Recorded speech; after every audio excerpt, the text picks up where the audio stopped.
Este es un mensaje del pastor Darren Roberts, traducido y predicado para todos aquellos que hablan español, desatando la verdad del Evangelio de Jesucristo a un mundo perdido para la gloria de Dios.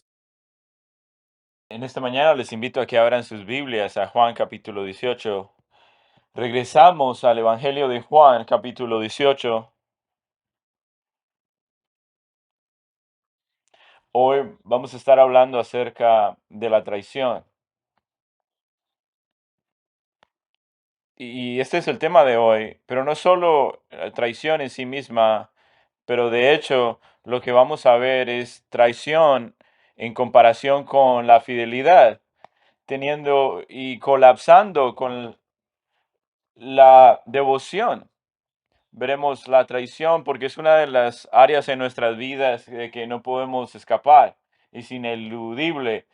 Es algo que todos nosotros tenemos que enfrentar de forma en que te traiciona o has traicionado, pero nos lastima la idea de que alguien nos va a abandonar y van a preferir su propio interés al costo de nuestra vida. Y eso es algo que nos puede aplastar. Nuestro corazón es devastador en matrimonio, en la crianza de los hijos, en las amistades. No hay nada más desalentador que la traición.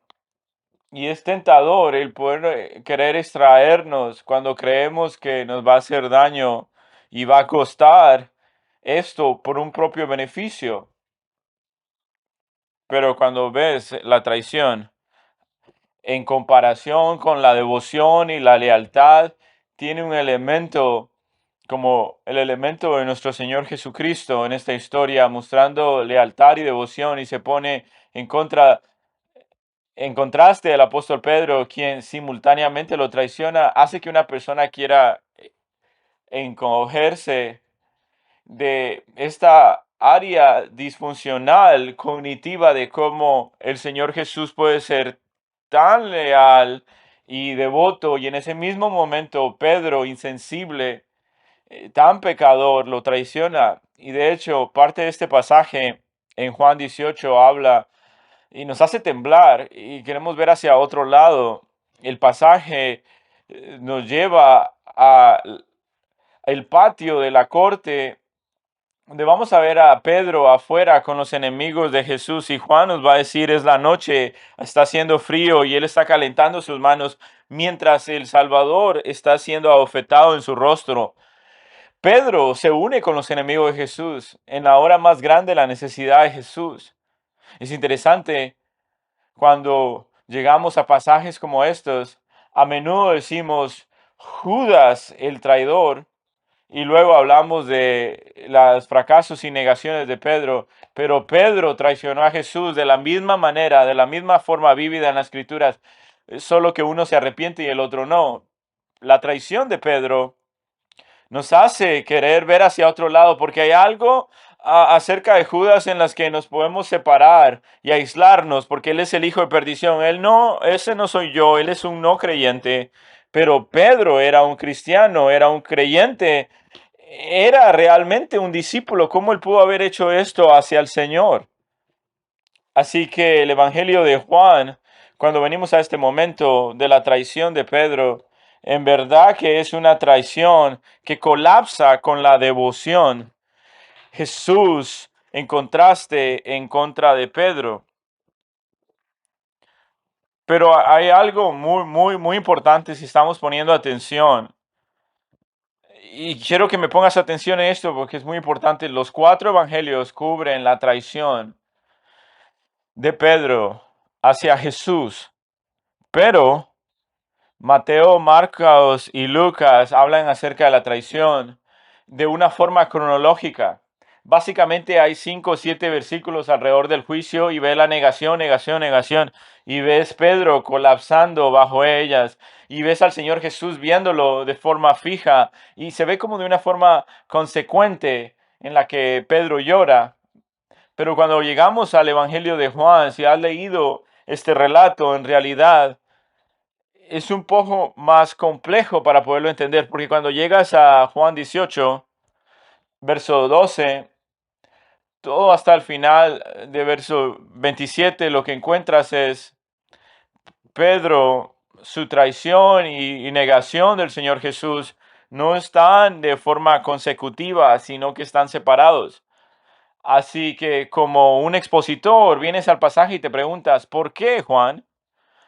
¿Por qué tú estás poniendo delante de nosotros como testigos oculares, el cual fue Juan? Él estaba en este evento, estaba en el patio cuando fue la traición de Pedro. ¿Por qué Juan pone delante de nosotros? No de forma consecutiva, pero Juan nos lleva a este pasaje y lo tienes que pensar de esa manera. Es como mirar una película en el siglo XXI.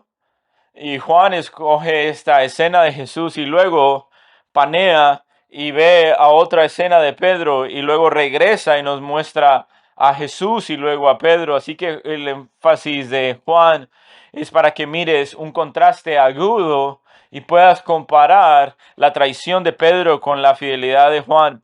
Jesús era lo que Pedro no era. Está ese sentido, esta sensación en que puedes ver hacia atrás y te preguntas por qué. Bueno, la razón para esto es que Juan quiere que veamos la lealtad de Jesús y su devoción y fidelidad en contraste con el fracaso voluble de Pedro. Cosas que vas a ver en el pasaje que te va a hacer sentirte incómodo. Pedro se calienta junto al fuego mientras Jesús está siendo bofetado en la cara. Jesús está atado en cadenas en la intemperie mientras Pedro se encoge de miedo. Jesús habla con valentía acerca de la verdad sin importar el costo. Pedro miente para salvar su propio cuello. Pedro fracasa, Jesús triunfa. Pedro traiciona a Jesús y él permanece leal. Pedro se esconde en las sombras, Jesús camina en la luz, Pedro miente, Jesús dice la verdad, Pedro sirve a sí mismo, Jesús sacrifica a sí mismo. Pedro está negando que Cristo está declarando, pero Pedro se desmorona. Cristo es inquebrantable. Todo el pasaje es un contraste. Y te hace un poco difícil de leer porque estás viendo al Señor de la gloria amando a Pedro en medio de Pedro siendo tan desagradable con él. Juan no solo quiere que veamos la traición, Juan quiere que veamos un contraste entre la conducta de Pedro y Jesús y cómo Jesús era lo que Pedro no fue.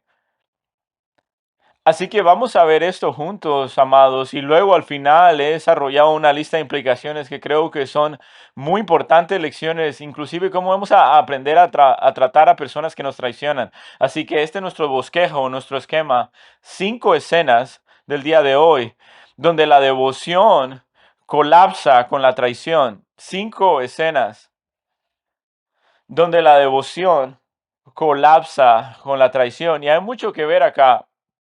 Y hay muchos personajes y diferentes áreas de esta narrativa y lo tenemos que desempacar todo, pero debemos enfrentar esta sección porque si no ves el punto de exclamación hasta el verso 27, así que a veces los predicadores hablan acerca de la negación y luego del juicio, pero que creo que estás perdiendo el punto y creo que están de un lado al otro, están al lado, juntos.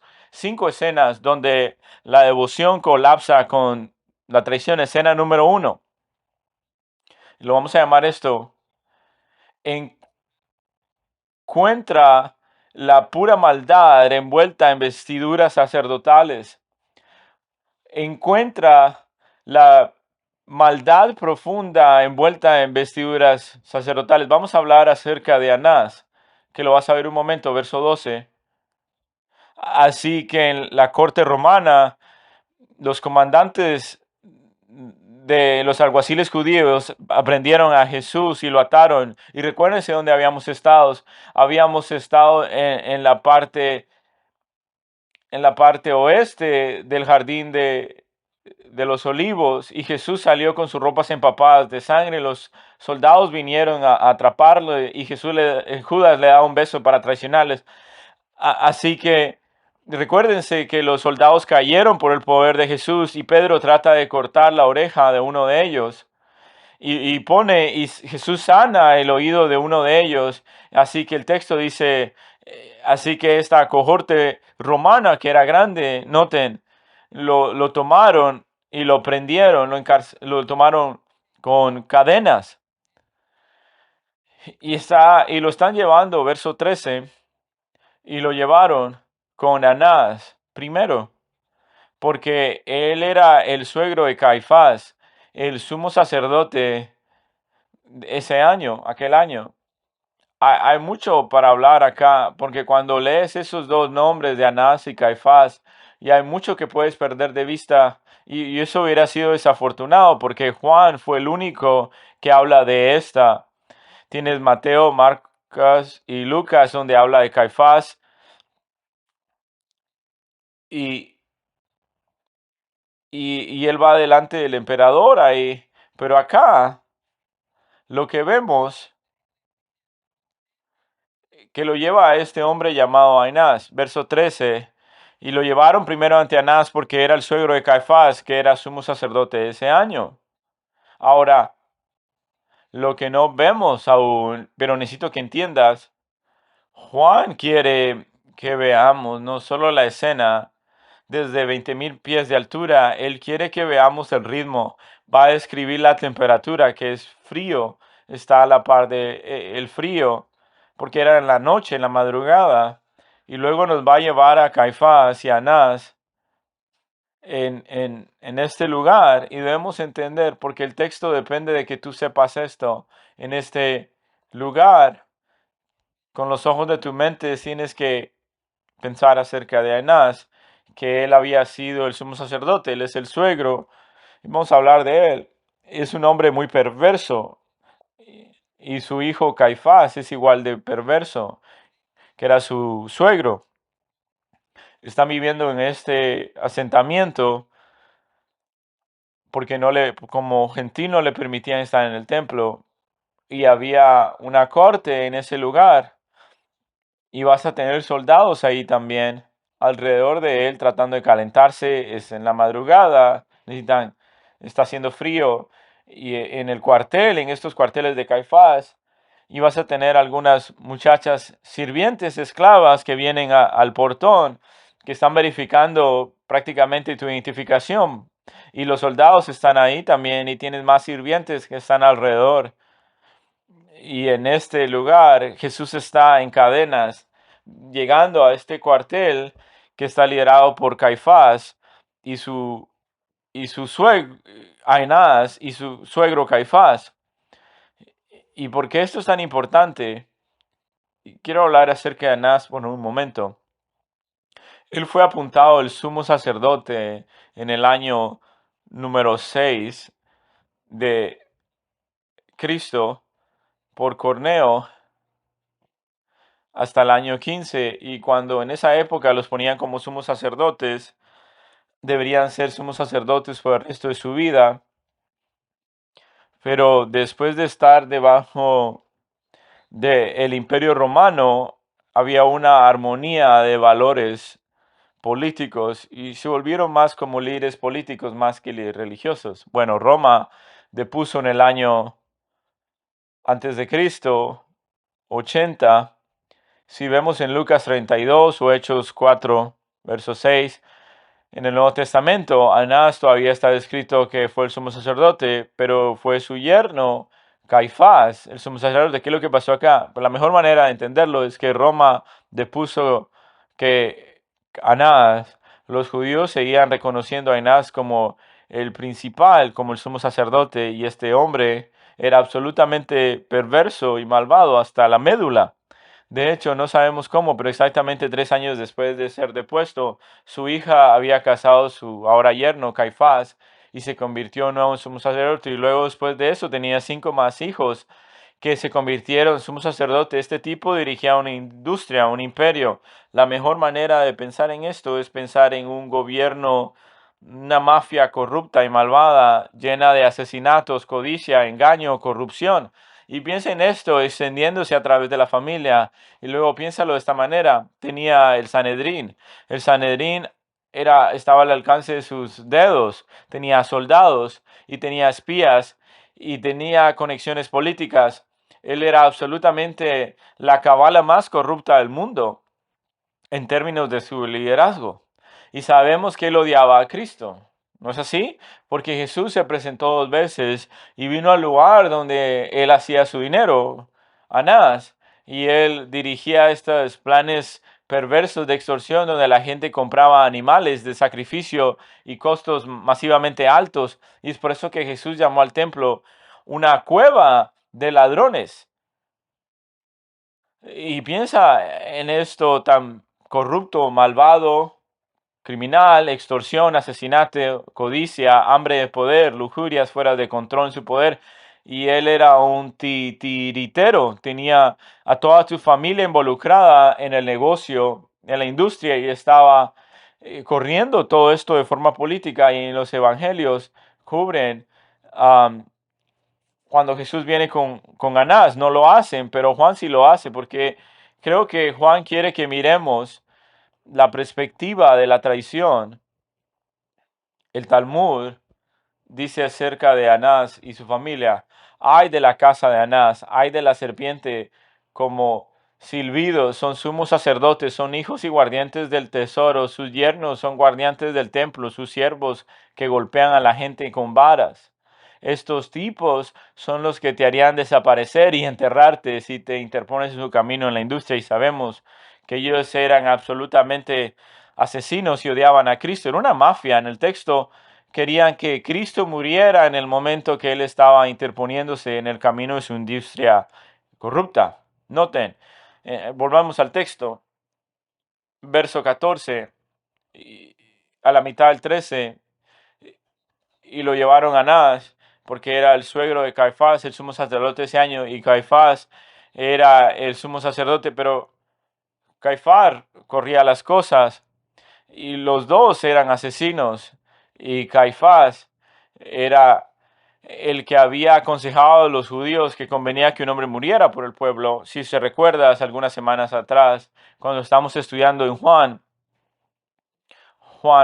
capítulo 11, vimos que Caifás predicó un sermón que básicamente decía que Jesús necesitaba morir para que la gente pudiera ser salva. Y lo que Caifás quiso decir: este tipo está interponiéndose, Jesús, en el camino de nuestro judaísmo corrupto, y si tenemos que hacer que esto suceda, debemos matarlo. Y en verdad que es un verdadero sermón, así que los paganos pueden decirlo.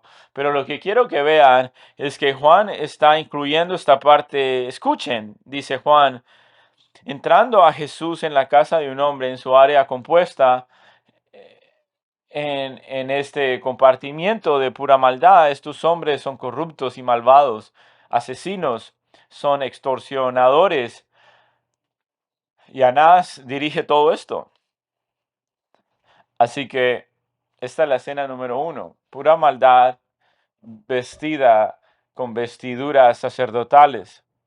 Pura maldad envuelta en vestiduras sacerdotales, y ahora pensamos en que podemos movernos, pero las escenas siguen cambiando, porque es lo que Jesús está siendo arrastrado. Ahora vemos quién Jesús es capturado. ¿Quién lo capturó? Escena número uno, es pura maldad envuelta en vestiduras sacerdotales. Escena número dos, una historia, la vamos a llamar, de dos discípulos. Recuerden que Juan va a ir a mirar. Miren acá a Jesús por un poco, y luego miren a Pedro y a Juan, y luego miren de regreso a Jesús, y luego mirar a Pedro, mostrándonos un contraste de quién era Jesús y quién era Pedro. Escena 2. La cámara gira. Ahora el lente se vuelve a Juan, hacia Pedro, fijándote donde está Pedro, verso 15. Escena número 2. Una historia de dos discípulos. Simón Pedro estaba siguiendo a Jesús, y también era otro discípulo.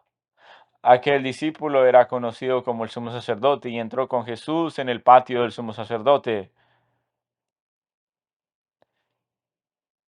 Noten verso 16, pero Pedro estaba parado a la puerta afuera, así que el otro discípulo, que era conocido por el sumo sacerdote, vio esto y lo dice dos veces. Este otro discípulo, que es Juan, que le mostraré que es conocido por el sumo sacerdote, fue y habló con el portero y trajo a Pedro hacia adentro.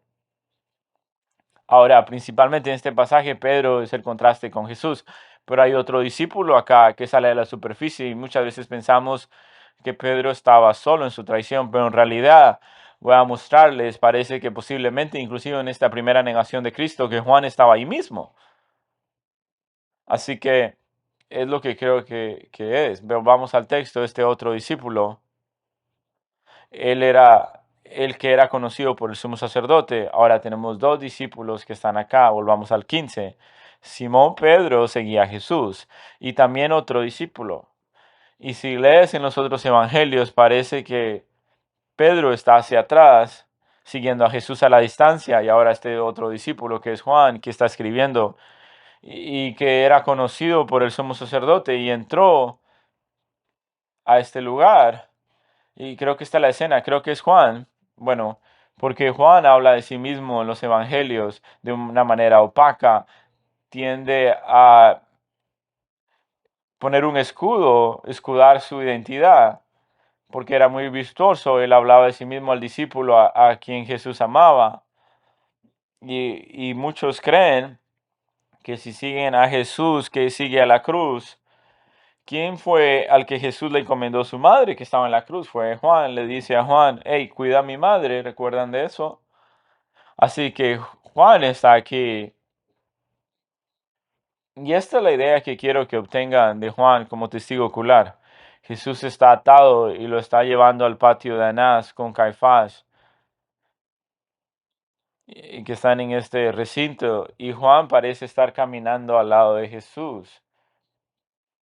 Y él pasa a través del portón hacia el patio, así que Pedro parece escabullirse hacia atrás y no lo dejan pasar.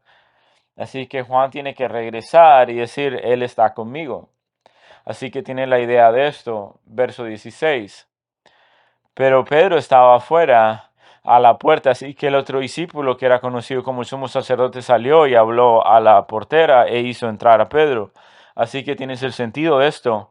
Pedro está afuera mirando. Jesús lo están llevando a las cortes de Anás.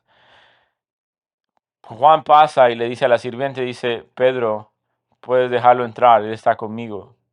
Ahora, una pregunta que debe estar, ¿por qué un pescador galileo, Juan, tenía incursiones como el sumo sacerdote? Estás hablando de poder manejar con la élite, es el alto calibre de la élite en la nación de Israel. Hay un par de teorías que pueden responder a eso. Porque Juan tenía incursiones o era conocido el sumo sacerdote, porque Juan, él tenía tal vez sangre real, es una teoría que la madre de Juan, Salomé, es posiblemente la hermana de María. En Mateo 27:56, Juan 19:25, la vemos en la imagen. Posiblemente hay una línea real de la familia de Juan y por extensión le da cierto exceso. Otra teoría, otra teoría que probablemente creo que aún más probable es simplemente una conexión comercial. En la providencia de Dios, en Marcos dice que Juan tenía un negocio prolífico de pesca. Y, y hay personas que creen que Juan tenía un negocio exitoso de pescadería, empresario, emprendedor en el sistema judío, probablemente hizo entregas a las manos del sumo sacerdote, pero no sabemos esto. Pero ellos conocían a Juan y lo dejaron entrar, y dejaron entrar a Juan y no a Pedro. Ahora, lo interesante acerca de esto es que esta es la historia de dos discípulos. Juan parece estar siguiendo a Jesús sin duda, pero Pedro tiene dudas. Juan entra y está bien que él estuviera con el Señor, pero Pedro está asustado del asociarse con el Señor. Juan viaja con Jesús hasta la cruz. Pedro lo niega 3 veces y desaparece. Empiezas a ver un poco más de la escena, incluso donde la desobediencia de Pedro en su emparejamiento con Juan. Así que ahora la historia de los dos discípulos engrosa aquí el relato. Al parecer es la idea que Juan se acerca a la sirviente en el verso 16 para la puerta y básicamente le dice, puedes dejar entrar a Pedro. Y luego mira el versículo 17, entonces la esclava que guardaba la puerta comienza a hablarle a Pedro. Así que parece que cuando Juan puede entrar al patio, Jesús ha entrado para interrogarlo y Pedro viene y noten, ella no da una pregunta, hace una declaración. Y la gramática incluso lee así, miren el verso 17, en esta historia de los dos discípulos, noten. Ella dice, tú no eres uno de los discípulos, de los 11 discípulos, ¿eres tú?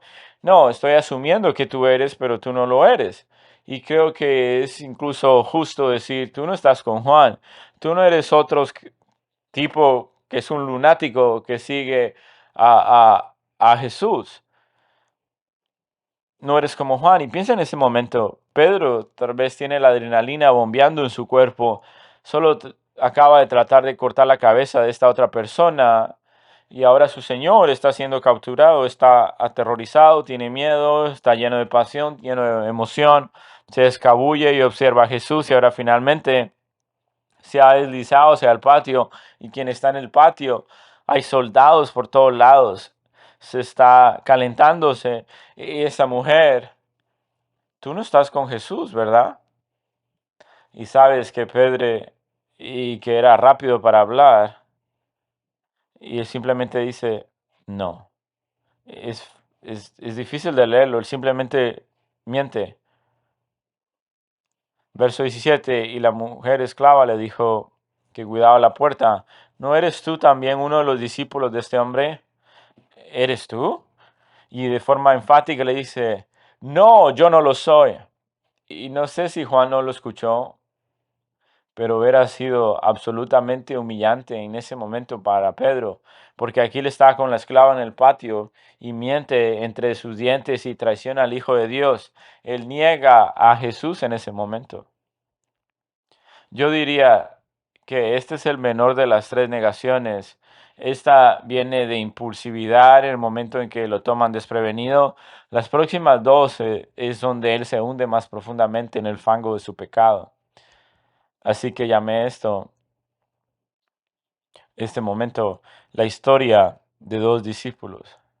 Es una segunda escena. Ahora la tercera escena realmente va con esto y está aquí en esta misma sección. Esta es la historia de los dos discípulos. Ahora la cámara se mueve.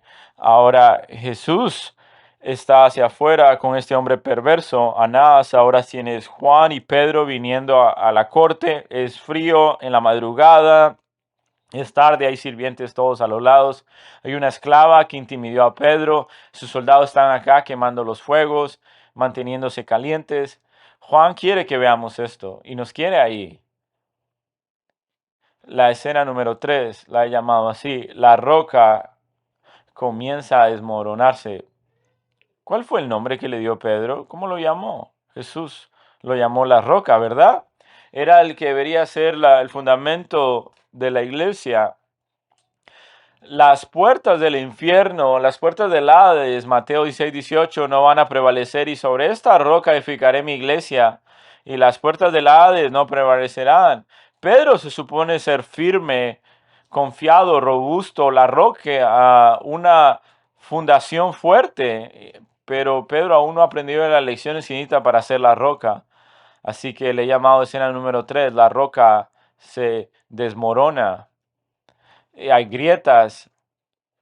Ahora, verso 17 y 18, ahora vemos cómo la roca desmoronándose y agrietándose. Y un día Dios lo va a fortalecer, pero ahora está en la escuela de la vida y Jesús lo va a estar ayudando a ver lo autosuficiente y que la suficiencia lo va a arruinar. Verso 17. Y le dice, ¿no eres tú también uno de los discípulos? Y le dijo, yo no lo soy. Y ahora verso 18. Y los siervos y los alguaciles estaban de pie calentándose junto a las brasas porque había encendido. Juan nos quiere ahí, Juan quiere que sintamos la temperatura, que veamos el fuego quemándose y la ironía de esto. Pedro tiene frío, es en la noche, el Mesías iba a tener frío como él, cubierto en sudor, con gotas de sangre en su ropa. Ahora niega al Señor y ahora se une con los enemigos. Ahora los siervos y los alguaciles estaban de pie calentándose junto a las brasas que habían encendido porque hacía frío. Juan quiere que lo sintamos, quiere que lo veamos. Y de hecho, ahora quiere que miremos a Jesús siendo interrogado, abofeteado, sudando sangres gotas de sangre, sufriendo, y Pedro quiere calentarse en esa noche y la roca se está desmoronando. Y ahora vemos de que hacía frío y Pedro estaba con ellos, calentándose a sí mismo, estando en el medio de tu pecado, en total vergüenza. El fundamento se está desboronando en la vida de Pedro y empieza con un Pedro y le dice, no, yo no lo conozco a la sirviente, y ahora está sentado calentándose en el fuego mientras el Hijo de Dios está siendo interrogado. ¿Quieres pensar acerca de un contraste entre los dos? Jesús parado en lo que es correcto y Pedro escabullendo y calentándose. Jesús va a defender la verdad y va a ser juzgado. Pedro va a mentir y decir que no lo conoce. Te dije que toda esta escena donde la devoción choca con la traición, Jesús es el devoto, Pedro es el traidor. Escena uno: vestiduras malvadas. Ahora, escena número 2: la historia de dos discípulos. Escena 3: la roca comienza desmoronándose. Ahora, escena número 4: la verdad va a juicio. Ahora la cámara sigue moviéndose. Dos cosas pasando al mismo momento. Ahora dejamos a Pedro calentándose porque para no estar muy frío. Y ahora vamos a la corte de Anás. El Hijo de Dios va a ser tratado como un perro. Pedro solo se preocupaba por sí mismo en ese momento. Cristo solo se preocupaba por Pedro y todos los que iban a creer en él. Noten en el texto, ahora el ángulo de la cámara vuelve a girar y la verdad va a juicio. Nos quedamos en el verso 18 con Pedro calentándose. Ahora verso 19, panea y regresa a Jesús. Entonces el sumo sacerdote Anás se había considerado el último, interrogó a Jesús. Miren la pregunta acerca de sus discípulos y de sus enseñanzas. Jesús le dice, yo he hablado al mundo abiertamente, siempre enseñé en las sinagogas y en el templo donde todos se reunían, todos los judíos, y no he hablado nada en secreto. ¿Por qué me cuestionas? Cuestionas a aquellos los que me han hablado a mí, ellos saben lo que he dicho. Paremos ahí por un momento. Ahora recuerden, Caifás es el que realmente va a tener que enjuiciar al Señor para llevarlo ante los tribunales romanos para que sea legal. Este es una especie de prejuicio, un juicio previo, y esto es más de Anás mostrando su poder, su autoridad, burlándose de él. Va a tener uno de sus soldados a bofetearlo y luego lo va a hacer. Pero es interesante lo que le está preguntando acerca de Jesús y lo que Jesús le dice, porque esto muestra cuán corrompido este juicio es. La verdad está en juicio. Así que pensemos en esto y lo que está pasando, porque te vas a preguntar, ¿por qué Jesús le está preguntando? Ve y pregúntales a mis discípulos, que le preguntan acerca de mis enseñanzas. He hablado públicamente, ¿por qué me preguntas a mí? Bajo la ley judía y bajo el procedimiento legales judíos, una persona acusada nunca debe testificar en su propio nombre. Deuteronomio 19 dice que si alguien va a ser culpable en un asunto, que debe ser establecido por el testimonio de otros. Así que si ustedes iban a entrar a un procedimiento judío y la ley judía, el acusado no debe testificar de su propia inocencia, de su propia culpabilidad, sino que debes traer testigos. Lo que Jesús está diciendo a Anás: este es un juicio corrupto. Tú me estás preguntándote a mí. Yo necesito defenderme a mí mismo debajo de tu ley judía, que tú dices que tú la guardas y eres un gran guardián de ella. Debes preguntarle a mis discípulos lo que dicen de mí, y no les he ocultado nada. He sido claro, así que ve y les preguntas a ellos. Le preguntaron a los discípulos acerca de su enseñanza. Yo quiero saber lo que tus discípulos dicen y lo que tú has enseñado. Y Jesús le dice, verso 20, Ve y pregúntales. Yo he hablado o abiertamente, que lo podemos traducir a eso de forma clara al mundo. Siempre he enseñado en la sinagoga y en el templo donde están los judíos y no he hablado nada en secreto. Y esto es interesante. Jesús les presiona de los procedimientos legales y si es el caso, ¿por qué me estás interrogando? Tú se supones que debe interrogar a aquellos a los cuales yo les he hablado y saber lo que yo estoy diciendo. ¿Por qué no vas y les preguntas a ellos? ¿No piensas que es interesante que Jesús está diciendo, estoy entregándome voluntariamente a la cruz, voy a ir a morir por los pecadores, voy a ir y dar mi vida para morir por el pueblo de Dios? Pero a través del proceso, si ustedes van a estar corruptos y van a ser mentirosos y engañadores, los voy a llamar. Jesús estaba exponiendo y explotando esta situación. Es interesante, note una nota en el margen acerca del ministerio pastoral, predicación, los pastores, predicadores, me parece interesante. Jesús dice, he hablado tan claramente y fui tan comprensible que mis seguidores deben ser capaces de articular todo lo que he dicho. No he sido ambiguo, no soy como ustedes. Ustedes, líderes religiosos, son ambiguos y van en sus procedimientos legales y están llenos de propia justicia, fariseos, maestros de la ley, nunca hablando nada claro, hablando de los dos lados de su boca, ambiguos. Ustedes se hablan y dicen que son maestros, pero sus discípulos están confundidos, pero excepto como yo no lo soy, pero mis discípulos tienen claridad, yo nunca fui ambiguo, obtuso, y esto es beneficiante para nosotros. Ten cuidado de aquellos que dicen que hablan con claridad, pero parece que los que lo escuchan nunca entienden lo que dicen. Ten cuidado de hombres que hablan en maneras, que la manera que más les hablas, más es confuso. Honestidad es claridad. Claridad es honestidad y ambigüedad es peligrosa. Si el mensaje de un hombre y sus palabras siempre está envuelto en misterio, eso no es profundidad, eso es engaño. Cuidado, el que habla como Cristo es claro y sencillo, es fácil de entender y cuanto más escuchas, más deberías entender. Los falsos maestros engañadores siempre están tratando de camuflajar las cosas y encubrir las cosas y cuanto más presionas y tratan de entenderlo, más confuso se vuelve. Jesús dice, no es difícil saber lo que digo. Pregúnteme y les diré, debe ser claro. Ve y pregúntale a mis discípulos, ellos también lo entienden. Ahora, de nuevo en línea aquí en el sermón, en el texto acá, miren lo que sucede a continuación, verso 22. Al decir esto, uno de los alguaciles que está cerca golpeó a Jesús. Esta es la idea, probablemente que haya bofeteado con la mano abierta y golpeado humillantemente en la cara al Señor de Gloria.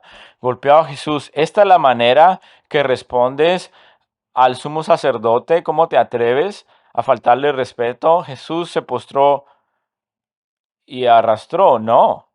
Jesús le respondió, si he hablado mal, testifícalo en que me he equivocado, pero si tengo razón, ¿por qué me golpeas? Convicción. No se movió, se paró en lo que era correcto y fue abofeteado por eso y no cambió sus convicciones. Amado, la última vez que vimos a Pedro estaba haciendo lo contrario. Ante la amenaza de que una pequeña escava pudiera llamarlo, él no dijo la verdad, no dijo la verdad, claramente se comprometió y mintió. Aquí tenemos a Jesús hablando abiertamente y Pedro escondiendo la verdad. Tenemos a Jesús en pie con convicción, pero Pedro acobardado. Lejos de la convicción, Jesús voluntariamente recibe los golpes y Pedro se encoge en engaño. Aquí tenemos a Jesús siendo interrogado mientras Pedro se calienta las manos. Juan quiere que veamos este contraste. Es difícil inclusive de leer. Jesús atado en cadenas, abofetado en la cara, tratado como un criminal. Pedro junto al fuego, en las sombras, asegurando que sus manos y su cuerpo se mantengan calientes. No hace demasiado frío afuera. Pedro está con Jesús, enemigos, mientras que Jesús va a morir en nombre de Pedro.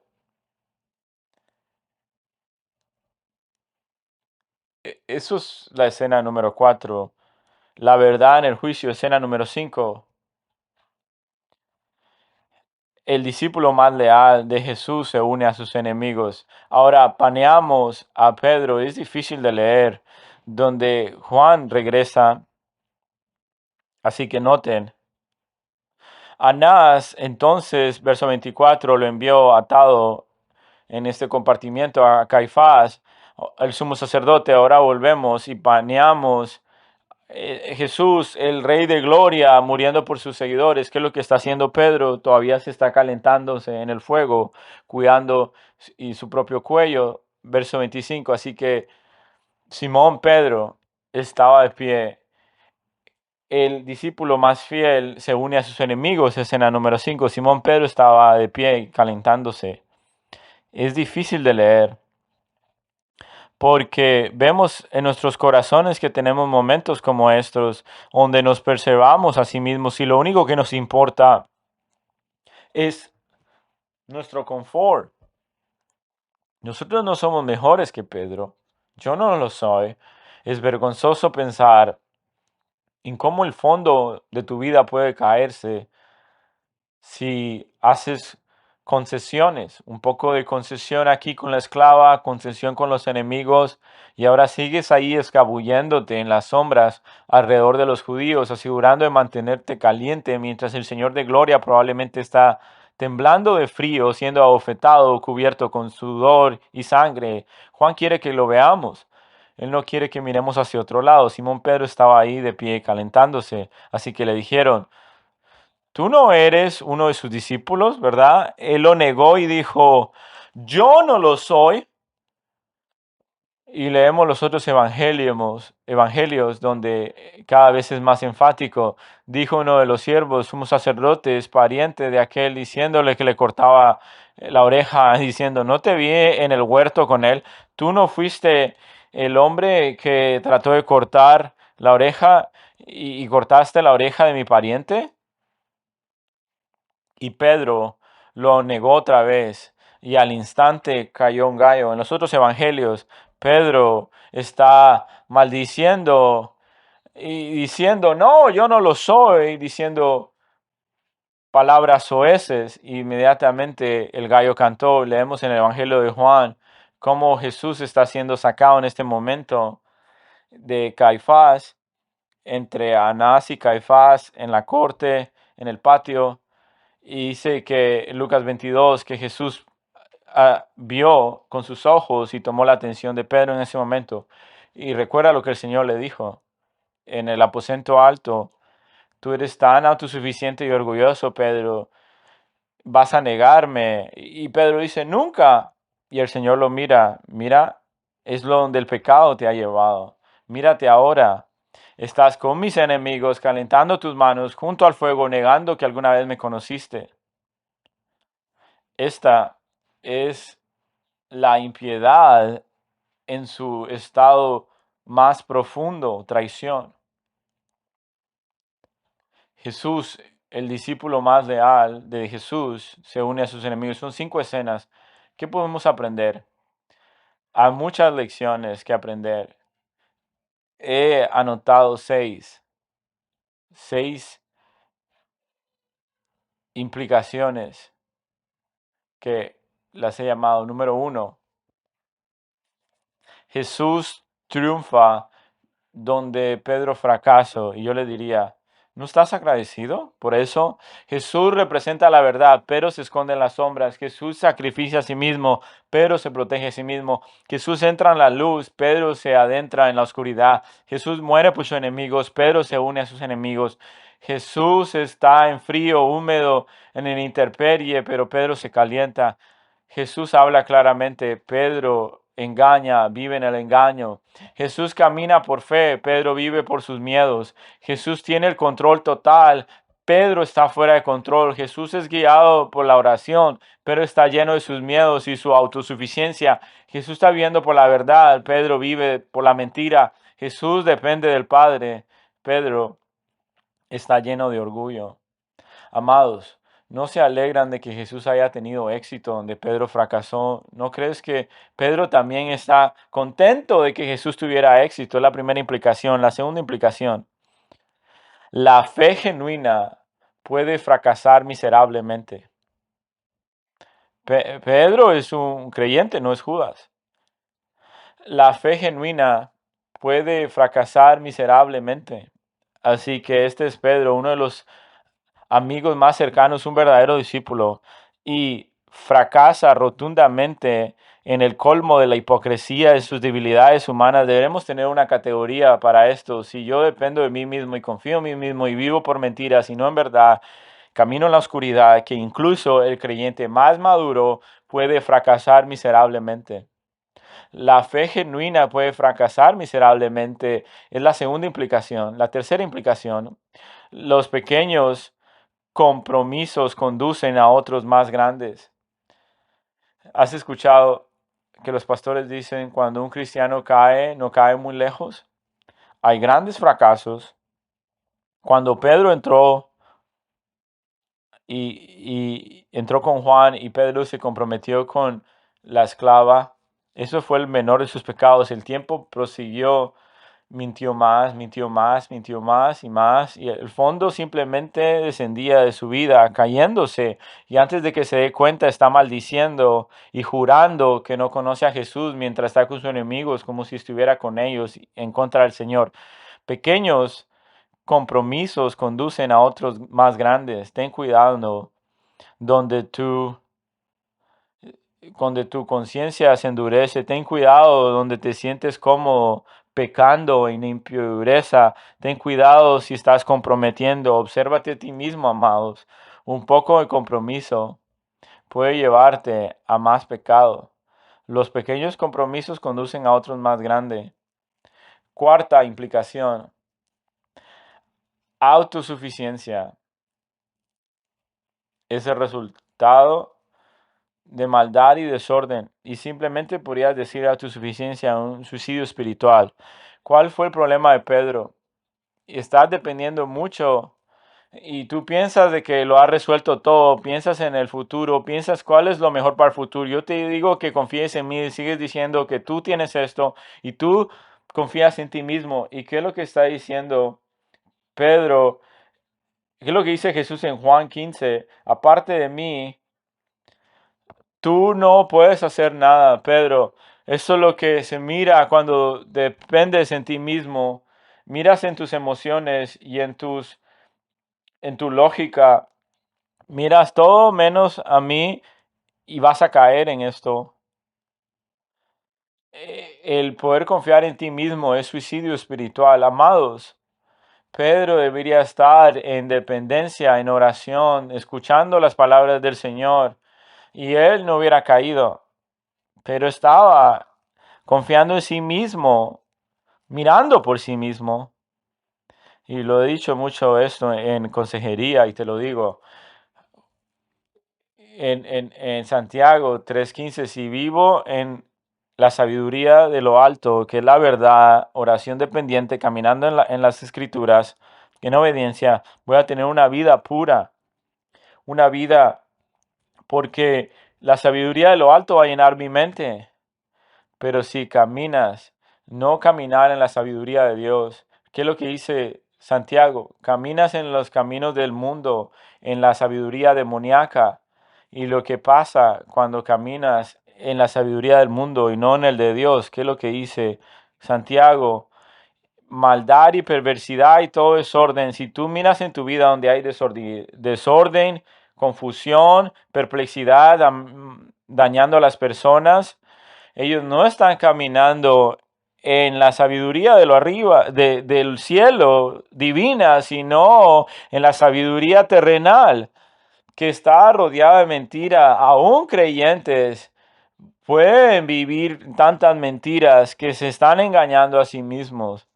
donde todo su fondo se cae y se engañan a sí mismos y los están engañados por su pecado.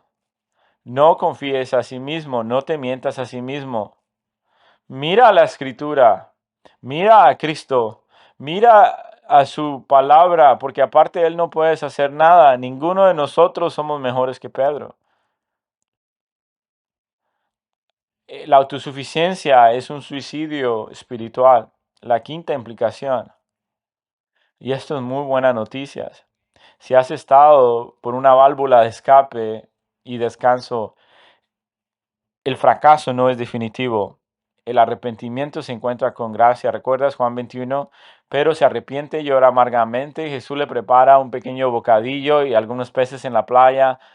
Y ahora lo restaura el Señor, amados, incluso en el fracaso masivo de nuestras vidas. Puedes enfrentarte por gracia a través de nuestro arrepentimiento. La historia de Pedro no termina en traición, termina con un desayuno en la playa y un poco de comunión con Jesús. Si tienes fracasos masivos en tu vida, debilidades en tu vida, pecados en tu vida, fracasos masivos inclusive ahora, hoy enfrente de ti, en tu cara te lo presento. Si eres un cristiano, el fracaso no es un veredicto final. Proverbios 24:16. Aunque el justo caiga 7 veces, se levantará con todo. Miqueas 7:8 y 9. No te regocijo en que has caído, porque el Señor abogará por ti. Salmo 34:18. El Señor está cerca a los quebrantados de corazón y salva a los que están abatidos en espíritu. Incluso en fracaso masivo, la piedra angular que ha caído, Pedro, no es el final.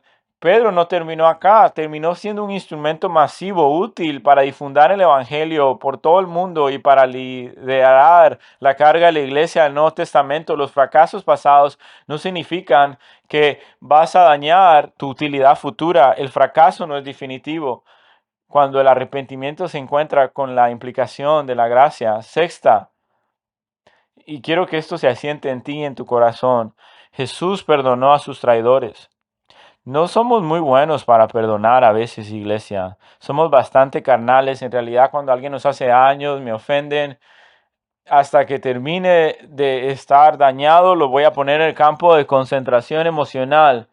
Tú me has lastimado, tú vas a pagar. Realmente, ¿qué es lo que Jesús hizo con Pedro? Fue a la cruz y murió.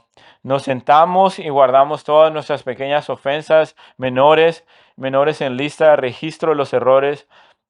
Y una vez termino de esto, me van a perdonar, los voy a perdonar hasta que paguen los taxes, los impuestos relacionales.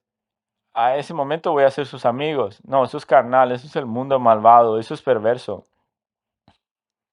Escuchen, Jesús perdonó a Pedro de forma instantánea. Él fue y murió por ellos. En verdad ves que las personas en nuestra vida que nos han lastimado, nos hacen sentir mal, que no nos aprecian, debemos tratarlos de forma diferente. Él no puso a Pedro en la distancia, fue y le preparó desayuno. Es pecaminoso, es lo que el mundo hace y la iglesia hace esto, es muy carnal, es muy impío, es un hábito muy malo en la iglesia. No seas así, amado. Destruye relaciones, destruye a las personas, perjudica a la iglesia, lastima tus amistades, lastima a tus hijos, lastimará tu matrimonio. Sé perdonador como Cristo perdonó a Pedro, su traidor. Pedro se convirtió en un excelente perdonador después de la forma que Jesús lo perdonó. Entonces, porque era un gran perdonador si el Señor le había perdonado de esta manera. Esa es la historia del día, del momento, de las horas que vemos en el curso de la colisión entre la devoción y la traición. Que el Señor nos ayude a aprender de ello. Señor Jesús, gracias por tu misericordia hacia nosotros, por las tendencias inevitables en nuestros corazones que parecen demasiado a Pedro. Gracias, Señor, porque tuviste éxito en el fracaso. Gracias por amarnos cuando no éramos amables. Gracias, Señor, por ser nuestro amigo. Cuando antes pasamos nuestro tiempo con tus enemigos, ayúdanos a ser un pueblo que recuerda la misericordia y tierno que fuiste con nosotros y seríamos así con los demás. Gracias. Ese fracaso no es definitivo por la causa del Evangelio. Gracias porque nos amas incluso a pesar de nosotros mismos. Gracias por ser diferente a Pedro. El Señor, tal vez hay una lección aquí, también podemos ser fieles y devotos hasta el fin como lo hizo Juan. No tenemos que hacerlo como Pedro. Señor, que seamos una iglesia, Cornerstone, una iglesia no de mezquindad, insensata y carnalidad, que guarda rencores y motivos, juzgando, destrozando los unos a los otros, pero una iglesia de templanza, prudencia, de caridad, de misericordia, y que tú protejas a nuestra iglesia del malvado, porque Él ama la división, Señor, que seamos la sabiduría de lo alto, porque tú eres la piedra angular. En tu nombre oramos. Amén. Para más información sobre esta enseñanza y otros recursos, puede dirigirse a nuestro sitio web cbckaty.org